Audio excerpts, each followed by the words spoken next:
dia dalam filem Alibaba Bujang Lapuk. Waktu permulaan filem tu kan ada seorang tabib duduk. Lepas tu ada perempuan-perempuan datang datang mengadu, "Tuan tabib, suami saya dah 3 hari tak pulang, Tuan tabib." Apa kata ustaz tu? "Suami kau memang tak guna punya orang. Nanti kau balik rumah, kau minta cerai dengan suami kau, kau kahwin dengan aku." Kan? Ini simbolik tuan. Ini kalau suami-suami suka mengadu dengan ustaz-ustaz tentang buruk isteri. So kalau ustaz tu dapat tahu kau punya isteri selalu datang kuliah duha, kau tengok ustaz tu nanti punya main dalam kuliah. Bini kau sampai suka kat ustaz tu nanti. Dia tahu ini suami cerita buruk, ini perempuan aku tackle sikit nanti, suami saya tak hargai saya. Ramai tuan-tuan ada yang DM saya personal, kata suami tak hargai, nak suami yang menghargai. So apa, suami tak tahu nak cari kelemahan isteri untuk bincang, dia tahu cerita kat orang. Kan?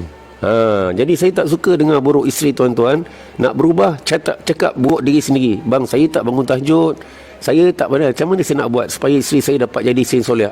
Betul lah macam tu. Ini pergi cerita buruk isteri untuk apa? Nak saya pergi buat gas jumpa isteri dia kat rumah ke? Saya tanya dia, okey, saya tanya kau sebelum kau cerita lanjut, berapa kali kau bangun tahajud orang nangis untuk isteri kau? Tak pernah. Ni aku ajak kau keluar 3 hari, biar kau belajar tahajud, belajar nangis depan Allah, mengadu tentang kelemahan isteri kau depan Allah. Jangan cerita kat aku boleh buat apa? Kan? Kita kena ingat tuan-tuan, kita kena berhati-hati.